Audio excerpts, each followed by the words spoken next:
Number 3, जुनबे's death.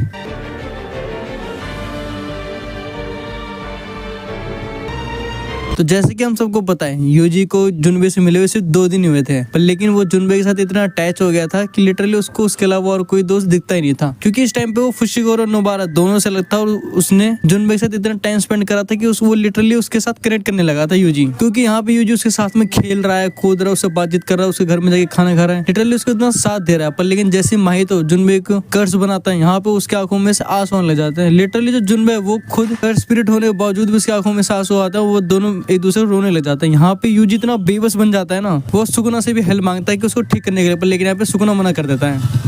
और इस moment पे जो यूजी की हालत होती है ना, वो बहुत ज्यादा खराब रहती है। यहाँ पे उसके पास कुछ भी करने के लिए नहीं रहता, वो उसको अपने सामने उसको अपने एक दोस्त को मारना पड़ता है। इससे बुरा क्या ही हो सकता है आखिरकार। तो अगर तुम यहाँ तक पहुंच गए हो तो यार क्या कर रहे हो, वीडियो को लाइक करके चैनल को सब्सक्राइब कर दो, क्योंकि यार तुम सबको पता है वीडियो बनाने में बहुत ज्यादा ही मेहनत लगती है, और खासकर एनीमे में तो और ज्यादा ही। Number second, Riko's death.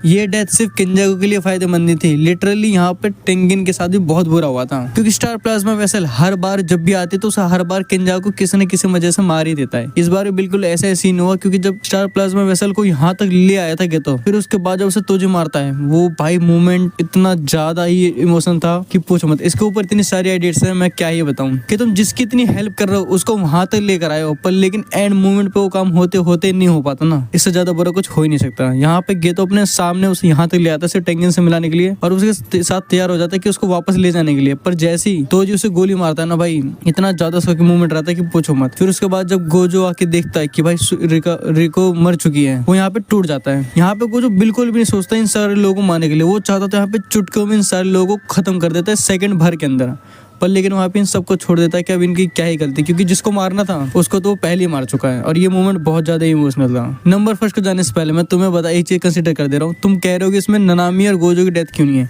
क्योंकि मैं उसको सेकंड पार्ट में कवर करने वाला हूँ, क्योंकि वो थोड़े बड़े कैरेक्टर है, वो मेरे पर्सनल फेवरेट है, मैं उनसे बहुत ज्यादा अटैच हूँ, इसलिए मैं उन्हें इतनी जल्दी खत्म नहीं करने वाला हूँ। मैं उनके बाद सेकंड पार्ट में करूंगा। और जो नंबर फर्स्ट पे कैरेक्टर है वो ये है तोजी's डेथ, यानी तोजी फुशिगोरो। तोजी की डेथ बहुत से लोगों को सैड भी करी, तो बहुत सारे लोग खुश भी थे। बहुत सारे लोग इस वजह से खुश थे कि यार उसने गोजो को मारने की कोशिश करी तो गोजो ने अपना बदला लेकर उसको मार दिया, पर लेकिन बहुत सारे लोग इस बारे में दुखी थे कि तोजी एक्चुअल में एक अच्छा इंसान था, वो एक बहुत अच्छा इंसान था, पर लेकिन उसको भड़काया गया, बिल्कुल सेम जैसे जुजुत्सु के अंदर दूसरे कैरेक्टर्स को भड़काया जाता है। जैसा गेतो भी भड़क गया, ऐसे ही तोजी भड़क गया। तोजी का काम ये नहीं था, बट जो तोजी का जो दोस्त था ये वाला, इसने तो जो बताया कि तुम्हारा काम है सॉर्सरर्स को मारने का, तो तुम अपने यही काम करो, इसलिए उसने पहले से प्लान बना लिया था गोजो को मारने का। इसलिए यहाँ पे जब गोजो तोजी को मारता है ना, तो वो उससे बातचीत पूछ लेता है कि आखिरकार तुम्हारी फैमिली में कौन है, क्या है, कैसे, इसे वो सारी चीज कंफर्म कर लेता है। इसी वजह से ना उसकी डेथ के बाद भी गोजो सीधा जाके फुशिगोरो को अपने साथ रखने के लिए मना लेता है, ताकि वो जुजुत्सु के अंदर आ जाए और तोजी की डेथ हुई है वो उसको भूल जाए, और इसलिए वो उसके बारे में उसे बिल्कुल भी नहीं बताता फुशिगोरो को, और उसको अपने साथ रख लेता है। तो आज की वीडियो यहीं खत्म करते हैं। आई होप तुम्हें वीडियो पसंद आई हो। अगर तुम्हें वीडियो थोड़ी सी भी अच्छी लगी हो तो वीडियो को लाइक करके चैनल को सब्सक्राइब कर देना। मैं मिलता हूँ तुमसे अगली किसी वीडियो में, तब तक के लिए बाय। अगर तुम्हें देखना है कि गोजो के जो डायलॉग्स है वो कितने ज्यादा फनी है तो लेफ्ट वाली वीडियो पे क्लिक कर दो, और अगर तुम्हें देखना है कि गोजो कितना ज्यादा पावरफुल है तो राइट वाली वीडियो पे क्लिक कर दो।